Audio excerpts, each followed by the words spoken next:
Friends, आज हम chapter number 6 की रिवीजन करेंगे। किससे? अपने सपोर्टिंग मटेरियल से, जो अभी आपको लोगों को मिली नहीं होगी या फिर मिलने वाली होगी। तो ये सपोर्टिंग मटेरियल वेबसाइट पे अवेलेबल है, ऑफिशियल, जो दिल्ली एजुकेशन डिपार्टमेंट के। उसके बाद चलिए साथी शुरू करते हैं। लाइफ प्रोसेस जो है, लाइफ प्रोसेस का एक फ्लो चार्ट हम देख लेते हैं। लाइफ प्रोसेस के अंदर क्या क्या पढ़ेंगे? एक तो रेस्पिरेशन एनिमल, मतलब कि एनिमल के अंदर जो रेस्पिरेशन कैसे होता है। फिर न्यूट्रिशन कैसे होता है एनिमल्स का, ये पढ़ेंगे। ठीक है। अब जो रेस्पिरेशन एनिमल है, इसके अंदर जैसे कि रेस्पिरेशन बेसिकली होता क्या है? क्या होता है कि जब हम अपन जो भी खाते हैं, इनटेक करते हैं, उससे क्या है, एनर्जी जो बनती है, उस प्रोसेस को हम कहते हैं रेस्पिरेशन। इसमें क्या आएगा? सबसे पहले मैकेनिज्म ऑफ ब्रीथिंग। इंस्पिरेशन कैसे होगा? जैसे कि हम सांस जो लेते हैं वो इंस्पिरेशन करते हैं। फिर गैसेस एक्सचेंज कैसे होता है? फिर इसके अंदर एक्सपायरेशन कैसे होता है? इंस्पायरेशन तो हो गया, फिर एक्सपायरेशन, जो गैस हमने इनटेक करी है उसको हम आउटटेक भी करते हैं, मतलब बाहर भी निकालते हैं। उसके बाद इसी के अंदर हम पढ़ेंगे कि हमारे बॉडी के अंदर ग्लूकोज कैसे टूटता है साइटोप्लाज्मा के अंदर, वो अलग अलग एनर्जी के लेवल में कैसे टूटता है। लैक्टिक एसिड कैसे बनता है। कार्बन डाइऑक्साइड हमारी बॉडी में कैसे बनती है, फॉर्म होती है। अब फिर पढ़ेंगे उसका पार्ट ऑफ रेस्पिरेटरी सिस्टम, मतलब कि रेस्पिरेटरी सिस्टम, जैसे कि जो हमारा फेफड़ा या फिर हमारा नाक से, उसके पार्ट्स क्या हैं। तो सबसे पहले नॉस्ट्रिल से होता है, फिर ट्रैकिया है, फिर ब्रोंकाई है, फिर क्योलीज है, लंग्स है, और एलिवोली है। ठीक है। फिर उसके पहले हम क्या, आप क्या पढ़ेंगे? न्यूट्रिशन पढ़ेंगे। ये तो हमने रेस्पिरेशन पढ़ लिया। अब रेस्पिरेशन से पहले का प्रोसेस, रेस्पिरेशन से पहले ये न्यूट्रिशन भी पढ़ेंगे कि ऑटोट्रॉपिक न्यूट्रिशन क्या प्लांट्स में कैसे होता है, इसका प्रोसेस कैसे होता है, इसमें फोटोसिंथेसिस क्या है। फिर हेटरोट्रॉपिक न्यूट्रिशन क्या होता है एनिमल में, स्टेप्स कौन से होते हैं। देखो यहाँ पर कैसे होता है, इंगेशन होता है, डाइजेशन होता है, एब्जॉर्प्शन होता है, एगेशन होता है। ठीक है। उसके बाद एलिमेंट्री कैनाल कैसे हमारी बॉडी में, मतलब कि हम कैसे, हमारे जो फूड कैसे हमारी बॉडी में से ट्रेवल कर रहा है, कहाँ से हम फूड को ले रही है। फिर लास्ट उसका स्टेज क्या होता है, कैसे कैसे उसकी एब्जॉर्प्शन होता है, उसके फूड मॉलिक्यूल्स में से दूसरे दूसरे इंपॉर्टेंट सब्सटेंस का। फिर sir transportation and circulatory system जानेंगे, मतलब बहुत ही इंपॉर्टेंट चैप्टर है। अगर इस चैप्टर को आपने कवर कर लिया, मतलब आपने आधी बायोलॉजी खत्म कर ली है। तो सबसे बहुत ही इंपॉर्टेंट है इसके अंदर टॉपिक्स, जैसे ट्रांसपोर्टेशन और सर्कुलेटरी सिस्टम क्या होता है। फिर हम पढ़ेंगे फिर एक्सक्रेशन क्या होता है, उसके मतलब कितने पार्ट्स होते हैं। प्लांट में एक्सक्रेशन अलग होता है, एनिमल्स में एक्सक्रेशन अलग होता है, और ह्यूमन बॉडी में भी एक्सक्रेशन अलग अलग होता है। ह्यूमन बॉडी में जैसे हम जानते हैं कि किडनी नेफ्रॉन से होता है, फिर किडनी के अंदर भी कई सारे पार्ट्स होते हैं, ये पार्ट्स होते हैं किडनी के अंदर। फिर हम पढ़ेंगे उससे पहले हम जो ट्रांसपोर्टेशन पढ़ेंगे, ट्रांसपोर्टेशन मतलब कि प्लांट्स में अलग तरीके से होता है और एनिमल्स में अलग तरीके से होता है। तो ये जो ट्रांसपोर्टेशन वाला पार्ट है, इस ट्रांसपोर्टेशन वाले पार्ट को इजीली कैसे हम कवर करें, इसको हम जानेंगे। तो ट्रांसपोर्टेशन वाले पार्ट में हम सबसे पहले जानेंगे कि प्लांट्स के अंदर कैसे ट्रांसपोर्टेशन होता है। उसके बाद ह्यूमंस के अंदर जो सर्कुलेटरी सिस्टम है, जो हमारा ब्लड है, हार्ट है, वेसल्स है, ये इस किस टाइप से अपना रोल प्ले करते हैं हमने हमारे सर्कुलेटरी सिस्टम में। ठीक है। ये सारी चीजों को हम पढ़ेंगे। फिर देखिए साथियों, शुरू करते हैं। उसके बाद सबसे पहले डेफिनेशन आती है कि मतलब आखिर लिविंग ऑर्गेनिज्म का लाइफ प्रोसेस है क्या।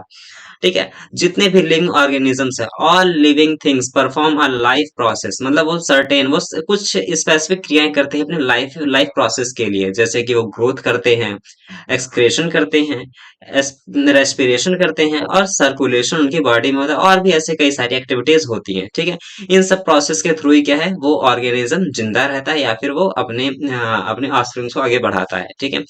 All the life process like respiration, मतलब जो भी लाइफ प्रोसेस है, जैसे कि रेस्पिरेशन हो गया, डाइजेशन हो गया, ये which together keep living organism alive, मतलब ये सभी साथ मिलकर क्या करते हैं, किसी भी लाइव ऑर्गेनिज्म को लाइव रखने, मतलब उसको जिंदा रखने का काम करते हैं।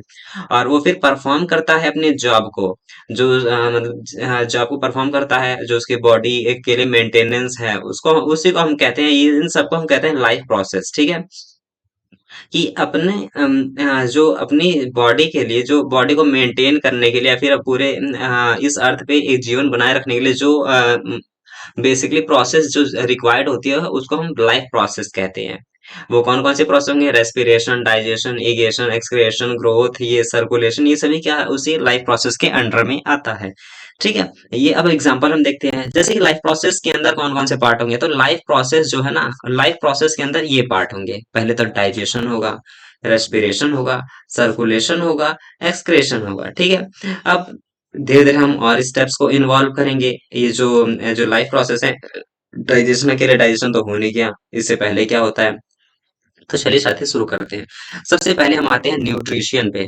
न्यूट्रिशन किसे कहते हैं? न्यूट्रिशन मेन चीज है। न्यूट्रिशन अगर हम मतलब न्यूट्रिशन हम लेंगे नहीं, न्यूट्रिएंट्स हमारे बॉडी में होंगे नहीं, तो हम जिंदा कैसे करेंगे, हम सरवाइव कैसे करेंगे? तो न्यूट्रिशन सबसे बेसिक चीज है। तो ये क्या है? The whole process by which organism obtained its food. मतलब ये पूरा प्रोसेस, ये जो पूरा प्रोसेस है ना, जिसमें ऑर्गेनिजम्स क्या कर रहा है, फूड को इनटेक कर रहा है। फूड, अपने फूड को या तो बना रहा है या फिर फूड को इनटेक कर रहा है, इसी को हम कहते हैं न्यूट्रिशन, कहते हैं न्यूट्रिशन। ठीक है। अब न्यूट्रिशन इन प्लांट्स अलग होता है और न्यूट्रिशन इन एनिमल्स अलग होते हैं। कैसे प्लांट्स और एनिमल्स में अलग होता है? प्लांट्स को आपने कभी खाना खाते हुए देखा है? एनिमल्स तो दूसरे एनिमल को खाता है या फिर प्लांट्स को खाता है, पर प्लांट्स कभी भी उसको खाते हुए नहीं देखा होगा। तो प्लांट्स का जो न्यूट्रिशन है वो अलग तरीके से होता है। इसको हम कहते हैं ऑटोट्रॉप्स। ठीक है। प्लांट्स क्या होते हैं? ऑटोट्रॉप्स होते हैं, जो अपना भोजन स्वयं बनाए, जो अपना जो फूड है वो उसे खुद बनाए, उसे हम कहते हैं ऑटोट्रॉप्स। और वहीं एनिमल्स क्या है? हेटरोट्रॉप्स। ये टोटली किसके ऊपर डिपेंड है? ये टोटली प्लांट के ऊपर ही डिपेंड है, क्योंकि जब तक प्लांट होंगे नहीं तब तक ना तो ये एनिमल्स जो शाकाहारी हैं वो पत्तियां खा पाएंगे, ना तो जो मांसाहारी है, मांसाहारी जानवर भी प्लांट्स के ऊपर डिपेंड है, क्योंकि जो मांसाहारी जिन जानवरों को खाता है वो जानवर कहीं ना कहीं वो पत्ते ही खाते हैं। तो बेसिकली क्या है कि सभी ऑर्गेनिजम्स इस पृथ्वी पे जो है वो किसके ऊपर डिपेंड है? वो प्लांट्स के ऊपर डिपेंड है। इसीलिए हमें सबसे बेसिकली सबसे इम्पोर्टेंट चीज क्या है इस धरती पे? तो वो प्लांट है। तो सरवाइव होने के लिए सबसे पहले हमें प्लांट्स होना बहुत ही जरूरी है। ठीक है। अगर सपोज दैट अगर ह्यूमंस ही ना हो पृथ्वी पे तो क्या कैसी होगी लाइफ? तो अगर ह्यूमंस ही नहीं होंगे पृथ्वी पे तो लाइफ तो होगी अर्थ पे, पर ह्यूमंस की नहीं होगी। तब पर यह अर्थ एक अपने अलग स्टेट में होगी। मतलब जो चारों तरफ आज हम कंक्रीट की बिल्डिंग देखते हैं, ये कंक्रीट की बिल्डिंग जो है ग्रीनरी में कन्वर्ट हो जाएगी। इतनी ग्रीनरी की मतलब आप सोच भी नहीं सकते। मतलब without human the earth goes so beautiful, इतना ब्यूटीफुल हो जाएगी अर्थ की कुछ कहने की बात नहीं। पर जहाँ ह्यूमंस है वहां डिस्ट्रक्शन है। हम ह्यूमंस क्या कहते हैं? सजोते बहुत कम है, डिस्ट्रक्शन बहुत ज्यादा करते हैं। ठीक है। अब जैसे देखिए, अब जैसे न्यूट्रिशन प्लांट्स की बात करें, ऑटोट्रॉफ्स क्या करते हैं? ये can make their own food. जो प्लांट्स हैं वो अपना खाना, अपना फूड खुद बनाते हैं। ओन मतलब कि खुद बनाना। ठीक है। वहीं जो एनिमल्स हैं वो डिपेंड ऑन प्लांट, मतलब ये प्लांट पे डिपेंड है और other animals for their food. या तो प्लांट पे डिपेंड है या तो अदर एनिमल्स पे डिपेंड है। पर अदर एनिमल को हम देखें, जो अदर एनिमल है ये कहीं ना कहीं इनडायरेक्टली डायरेक्टली किसके ऊपर डिपेंड है? प्लांट के ऊपर डिपेंड है। So plant is a most important thing on the earth. ठीक। अब उसके बाद हम आते हैं मोड ऑफ न्यूट्रिशन। तो हमने वहां देख लिया, तो एक प्लांट अपना भोजन खुद बना रहा था, वहीं क्या था, एनिमल्स जो थे अपने भोजन के लिए दूसरों के ऊपर डिपेंड थे। तो वहीं इसी के ऊपर आता है मोड ऑफ न्यूट्रिशन। तो मोड ऑफ न्यूट्रिशन दो होते हैं, एक ऑटोट्रॉपिक होता है, एक हेटरोट्रॉपिक होता है। अब ऑटोट्रॉपिक कौन होगा? तो मैंने आपको बताया ना, प्लांट्स जो होते हैं ये क्या होते हैं? ऑटोट्रॉपिक। वहीं एनिमल्स जो होते हैं ये क्या होते हैं? हेटरोट्रॉपिक। तो जो प्लांट्स हैं ये काइंड ऑफ न्यूट्रिशन है, ये एक प्रकार का न्यूट्रिशन है, इन विच क्या करते हैं? वो इनऑर्गेनिक मटेरियल को लेते हैं। प्लांट्स क्या करते हैं? इनऑर्गेनिक मटेरियल लेते हैं, जैसे कि कार्बन डाइऑक्साइड लेते हैं, वाटर लेते हैं, और इनको यूटिलाइज करते हैं और उनसे प्रिपेयर करते हैं organic food by the process of photosynthesis. वो देखो क्या क्या लेते हैं? कार्बन डाइऑक्साइड लेते हैं, वाटर लेते हैं, सॉइल लेते हैं, और क्या लेते हैं? यहाँ से न्यूट्रिशन लेते हैं, साथ में क्या लेते हैं? सनलाइट लेते हैं। ठीक है। इन सभी के और इनऑर्गेनिक चीजें हैं। इनऑर्गेनिक मतलब जिनको जिनके अंदर ऑर्गेनिक चीजें हैं ही नहीं, और इनसे क्या करते हैं? फोटोसिंथेसिस करते हैं, और उससे फिर वो क्या बनाते हैं? अपना भोजन बनाते हैं, उससे कार्बोहाइड्रेट बनाते हैं। ठीक है। और सारे ग्रीन प्लांट एग्जाम्पल, और all green plants are autotrophic. ठीक है। अब हेटरोटॉपिक क्या होता है? ये काइंड ऑफ न्यूट्रिशन है। ठीक है। ये क्या है? काइंड ऑफ न्यूट्रिशन है इन जिसमें ऑर्गेनिज्म जो है do not possess the ability to synthesize. इसमें ऑर्गेनिज्म के पास अपने मतलब की एबिलिटी नहीं होती कि वो सिंथेसाइज कर पाए अपना खुद का food. So they depend on autotrophs. तो ये किसके ऊपर डिपेंड होते हैं? हेटरोट्रॉप ऑटोट्रॉप्स के ऊपर डिपेंड होते हैं। ऑटोट्रॉप्स कौन होते हैं? ये प्लांट्स ऑटोट्रॉप्स हैं, ठीक है। ऑटोट्रॉप्स कौन होते हैं? प्लांट होते हैं। ये जो जितने भी हेटरोट्रॉपिक एनिमल्स हैं वो ऑटोट्रॉप्स के ऊपर डिपेंड होते हैं अपने फूड के लिए, सप्लाई डायरेक्टली और इनडायरेक्टली। या तो डायरेक्टली वो प्लांट को खाएं, या तो इनडायरेक्टली जो प्लांट खा रहा है उस एनिमल को खाएं। जैसे कि एग्जांपल एनिमल्स हैं, फंगी है। फंगी कैसे है? तो फंगी जो डेड ऑर्गेनिज्म होता है ना, जो कोई भी एनिमल मर जाता है उसके ऊपर एक ग्रो कर जाता है फंगी, तो ये क्या होता है? उस एनिमल को खाता है। पर वो एनिमल किसको खा के मरा? तो प्लांट को खा के मरा। उसकी बॉडी किससे बनी थी? तो वो प्लांट को खा के बनी थी। या फिर वो बाघ कोई मर गया, शेर मर गया, तो वो बाघ या शेर था वो किसी न किसी मतलब कि वैसे जानवर खाता था जो शाकाहारी था, ठीक है। इसीलिए हर तरीके से क्या है, हेटरोट्रॉपिक ऑर्गेनिज्म या एनिमल्स सब किसके ऊपर डिपेंड है? वो ऑटोट्रॉपिक्स के ऊपर डिपेंड है। इसीलिए हमेशा हमें पेड़ लगाना चाहिए कि हर हाल में, चाहे जहां हम रहे, चाहे हम गमले में लगाएं, चाहे जहां लगाएं। उसके बाद ऑटोट्रॉपिक न्यूट्रिशन होता क्या है? अब ऑटोट्रॉपिक न्यूट्रिशन को थोड़ा और गहरे में जानते हैं, ये होता क्या है। तो जो ऑर्गेनिजम्स क्या करते हैं, which carry out autotrophic nutrition, ऐसे ऑर्गेनिज्म जो कैरी आउट करते हैं ऑटोट्रॉपिक न्यूट्रिशन, उनको ऑटोट्रॉप्स कहते हैं। मतलब ऐसे एनिमल्स जो क्या करते हैं, जो ऑटोट्रॉपिक न्यूट्रिशन को उनके पास होता है, ability to produce their own food, उसे हम ऑटोट्रॉप्स कहते हैं। जैसे कि ग्रीन प्लांट, ठीक है। ये ऑटोट्रॉप्स क्या करते हैं? यूज करते हैं किसको? Simple inorganic material. ये सिंपल इनऑर्गेनिक मटेरियल क्या है? वाटर, CO2, फिर सनलाइट और सॉइल, ठीक है। इन सब चीजों को यूज करके क्या बनाते हैं वो कन्वर्ट करते हैं किसमें? Complex high energy molecules. High energy molecule जैसे कार्बोहाइड्रेट। अगर आप जिम जाते हो तो वहां क्या कहते हैं कि आपको प्रोटीन ज्यादा लेना पड़ेगा, आपको कार्बोहाइड्रेट ज्यादा लेना पड़ेगा, या फिर आपको फैट एक सर्टेन अमाउंट में लेना पड़ेगा। तो जो कार्बोहाइड्रेट हो गया, फैट हो गया, प्रोटीन हो गया, वो कहीं ना कहीं ये प्लांट्स बना लेते हैं इन चीजों की मदद से। कितनी चमत्कारी चीज है, मतलब कि क्या कहें इन प्लांट्स के बारे में, मतलब कि आप चाहे थाउजेंड्स टाइम थैंक्स गिविंग रोज करते हैं तब पर भी कम है वो। अब आगे देखते हैं कि ऑटोट्रॉपिक न्यूट्रिशन होता क्या। ऑटोट्रॉपिक न्यूट्रिशन क्या है? ये प्रोसेस है बाय विच ऑटोट्रॉप्स लाइक, मतलब इसमें ऑटोट्रॉप्स जो टेक करते हैं इन CO2, वो अंदर लेते हैं CO2 एंड वाटर, वाटर भी लेते हैं, एंड कन्वर्ट इनटू कार्बोहाइड्रेट, और इसको कार्बोहाइड्रेट में कन्वर्ट कर देते हैं इन द प्रेजेंस। मतलब कोई भी मशीन ऐसा नहीं कर सकती, वो अंदर CO2 ले और H2O ले। क्या कोई इंसान ने ऐसा बनाया है? या तो वही राहुल गांधी वाला हाल हो गया कि एक साइड आलू डालो, दूसरे साइड से सोना निकलेगा। पर ये प्लांट्स कर देते हैं।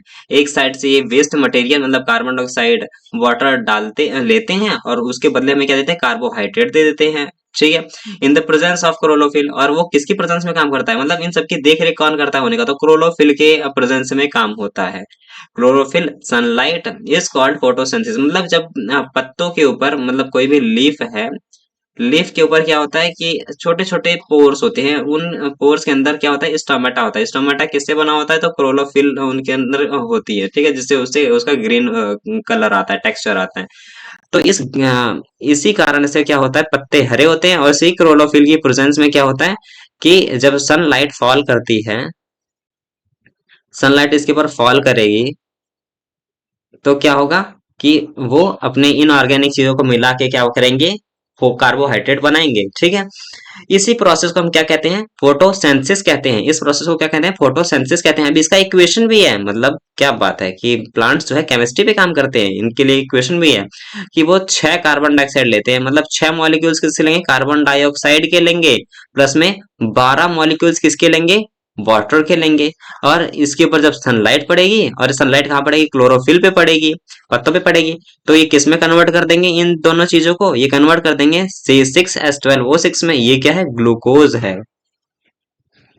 ग्लूकोज क्या होता है? इसे हम कार्बोहाइड्रेट भी कहते हैं, कार्बोहाइड्रेट कहते हैं, ठीक है। तो और साथ में 6O2 भी बनाते हैं, साथ में ऑक्सीजन भी बनाते हैं, साथ में वाटर भी रिलीज करते हैं, ठीक है। तो इसीलिए कहा जाता है कि जहाँ प्लांट्स होते हैं ना, वहाँ क्या होती है? बारिश भी अच्छी होती है। जैसे कि क्या होता है कि ये प्लांट्स जो होते हैं, प्लांट जो जमीन से लिया हुआ पानी है ना, उसको स्मॉल अमाउंट में क्या करते हैं? उसका इवापोरेशन करते हैं, इवापोरेट कर देते हैं। जब वो इवोपरेशन करते हैं इस वाले मोड से, तो इवोपरेशन वो जाके कंडेंसेशन कहीं ना कहीं जाके बादल बन जाता है। बादल बनने के बाद वो वहीं कहीं स्थान पे जाके आगे बारिश हो जाती है, ठीक है। और साथ में ऑक्सीजन भी देते हैं। प्लांट्स क्या करते हैं, जो हवा बह रही है उसके अंदर ऑक्सीजन की मात्रा को बढ़ा देते हैं, और जो हमारे लिए क्या है, हमारी लाइफ लाइन है ऑक्सीजन। और साथ में हमारे लिए ग्लूकोज भी देते हैं, मतलब कि इसके ऊपर जो लगे फल हैं वो हमें ग्लूकोज देने का काम करते हैं, उससे हमें energy, high amount of energy मिलती है, ठीक है। इतना इंपॉर्टेंट है प्लांट, और आज प्लांट की संख्या इतनी तेजी से कम हो रही है कि कुछ कहने की बात नहीं थी, ठीक है। तो हमें क्या जरूरत है कि हम प्लांट्स को और लगाएं, ठीक है। अब देखो आगे, अब रॉ मटेरियल क्या क्या चाहिए होता है फोटोसिंथेसिस के लिए। फोटोसिंथेसिस के लिए कच्चा माल क्या चाहिए होता है, रॉ मटेरियल क्या चाहिए होता है। तो पहले सनलाइट चाहिए होती है, क्लोरोफिल चाहिए होता है, CO2 चाहिए होता है, वाटर चाहिए होता है, ठीक है। इन सब चीजों को मिला के क्या करता है वो, क्या करता है, तो वो अपना कार्बोहाइड्रेट बनाता है। तो सनलाइट तो सन से मिल जाएगी, ठीक है। क्लोरोफिल क्या करता है, सनलाइट को एब्जॉर्ब करता है। क्लोरोफिल, क्लोरोफिल के द्वारा ही क्या होती है, सनलाइट को एब्जॉर्ब करी जाती है। CO2 क्या होता है, CO2 enter through the stomata. जैसे कि अगर हम पत्ता बनाए कोई, अब ये रहा कोई पेड़ का पत्ता, ठीक है। तो इस पेड़ के पत्ते में होता क्या है कि छोटे छोटे पोर्स होते हैं। क्या होते हैं, छोटे छोटे पोर्स होते हैं, छोटे छोटे छेद होते हैं जहां स्टोमेटा होता है पूरे लीफ में, ठीक है। ये स्टोमेटा जैसे हमारे नोस्टिल है ना, वैसे प्लांट की नोस्टिल का काम करते हैं, प्लांट की नोज का काम करते हैं। हमारे हमारे नोज क्या करते हैं, ऑक्सीजन को लेते हैं, कार्बन डाइऑक्साइड छोड़ते हैं। वैसे ही क्या है, ये प्लांट के नोस्टिल का काम करता है। यहाँ से क्या होता है, ये क्या लेते हैं, ये कार्बन डाइऑक्साइड लेते हैं और ऑक्सीजन छोड़ते हैं।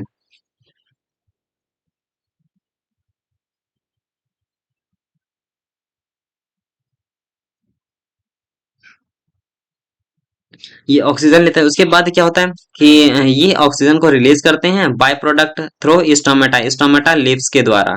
अब देखो वाटर, वाटर क्या काम करता है, वाटर जो है डिसॉल्व होता है minerals like nitrogen and phosphorus. जैसे प्लांट की जो जड़ें है ना, ये जो रूट्स हैं प्लांट के, ये नीचे मिट्टी के नीचे रहते हैं, मिट्टी के नीचे रहते हैं। जो मिट्टी से क्या करते हैं, ये वाटर के मॉलिक्यूल्स को खींचते हैं, ठीक है। जब ये वाटर के मॉलिक्यूल्स खींचते हैं, तो इनके साथ जो वाटर के अंदर क्या डिजोल्व हो जाता है, नाइट्रोजन भी डिजोल्व हो जाता है, फास्फोरस भी, और भी मतलब जो मटेरियल्स रिक्वायर्ड है प्लांट के लिए, वो जरूरी वो चीज पोषक तत्व प्लांट को यहाँ से मिल जाता है।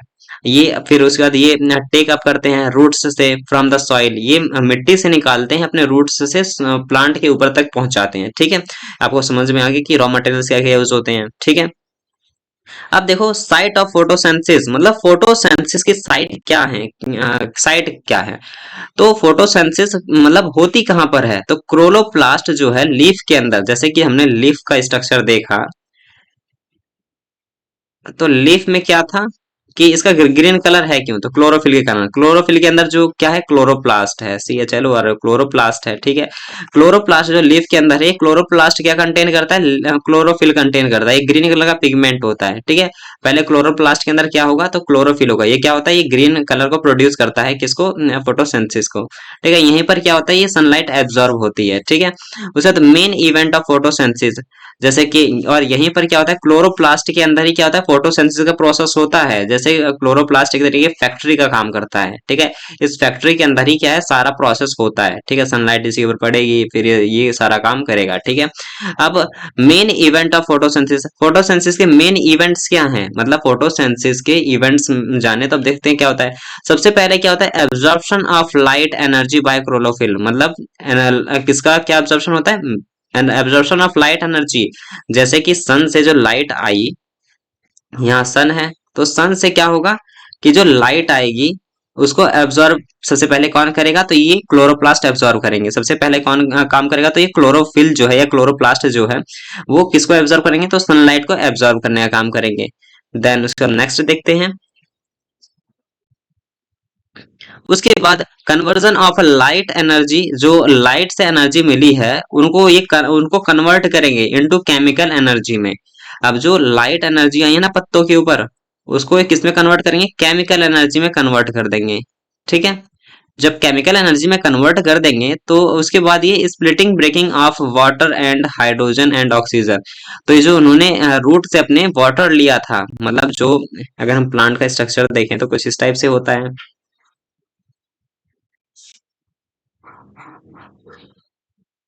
ठीक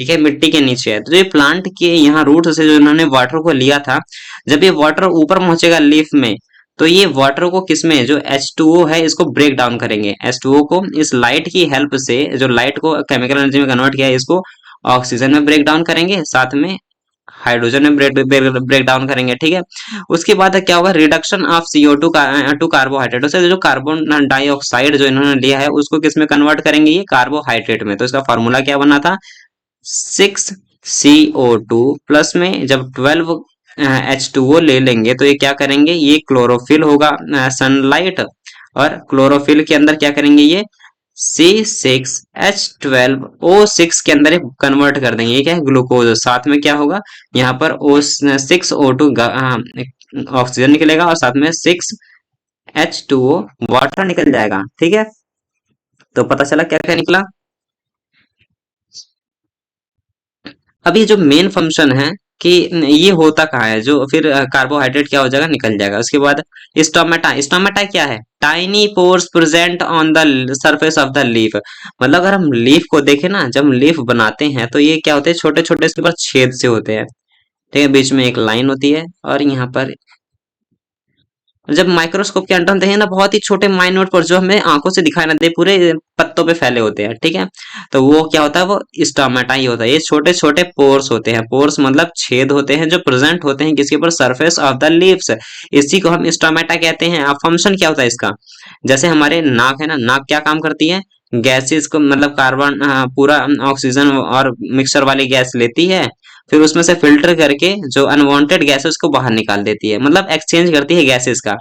ठीक है, तो यहाँ कार्बन डाइऑक्साइड को निकाल रही है और ऑक्सीजन को ले रही है। वैसे ही क्या है, ये प्लांट की नाक है, ये क्या करती है, ऑक्सीजन, ये कार्बन डाइऑक्साइड को लेती है, CO2 को लेती है। तो CO2 में से क्या करती है, ये अब कार्बन से कार्बोहाइड्रेट बना देती है। बाकी जो ऑक्सीजन बचा वो इसके लिए वेस्ट है, वेस्ट को ये निकाल देती है। ठीक है, इसी पोर्स के थ्रू लेता है, फिर यहीं से छोड़ देता है। ठीक है, अब loss of large amount of water vapours, और ये क्या काम करता है, जैसे कि दिन दोपहर के समय ये पत्तों में से मतलब क्या निकल जाता है, वाटर वेपर्स भी निकलता है। अपनी अपने टेम्परेचर को मेंटेन करने के लिए, जैसे हम पसीना निकालते हैं, वैसे ही प्लांट अपने टेम्परेचर को मेंटेन करने के लिए और अदर जो प्रोसेस, लाइफ प्रोसेस को करने के लिए क्या करते हैं, बहुत ही लार्ज अमाउंट में क्या करते हैं, वाटर वेपर्स को निकालते हैं ड्यूरेशन ड्यूरिंग ट्रांसपिरेशन, ट्रांसपिरेशन के थ्रू। ठीक है, तो एक क्लोरोप्लास्ट का फिगर है, ये बहुत ही इंपॉर्टेंट है। मतलब आपको दो या 3 नंबर में या 5 नंबर में इलाबोरेट करने के लिए आएगा, साथ में फोटोसिंथेसिस बनाने के लिए है, तो प्लांट और फिगर, साथ में स्टोमेटा के बारे में पूरा फिगर बना के समझाना पड़ेगा।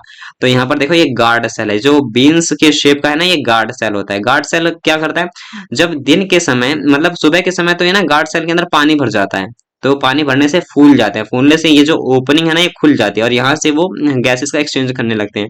पर जब सनलाइट पड़ती है ना, तो यहाँ से वाटर जो है ट्रांसफर, वहां से वाटर निकल जाता है और ये पिचक जाते हैं, जिससे ये जो पोर्स हैं वो बंद हो जाते हैं, और फिर जो एक्सचेंज ऑफ वाटर वेपर्स है वो कम हो जाता है। ठीक है, अब ये जो दिख रहा है ये क्लोरोप्लास्ट है, और ये जो छेद दिख रहा है ये स्टोमेटा पोर है। ठीक है, स्टोमेटा पोर है। अब आगे, ठीक है साथियों, आज के लिए इतना ही, बाकी हम अगले वीडियो में करेंगे। तो आज हमारा फोटोसिंथेसिस का टॉपिक बहुत ही अच्छे से कंप्लीट हो गया। तो मिलते हैं नेक्स्ट वीडियो में, till then bye bye, and thank you for watching. और वीडियो को चैनल को सब्सक्राइब कीजिए, वीडियो को लाइक कीजिए, और अपने दोस्तों की मदद कीजिए शेयर करने के थ्रू।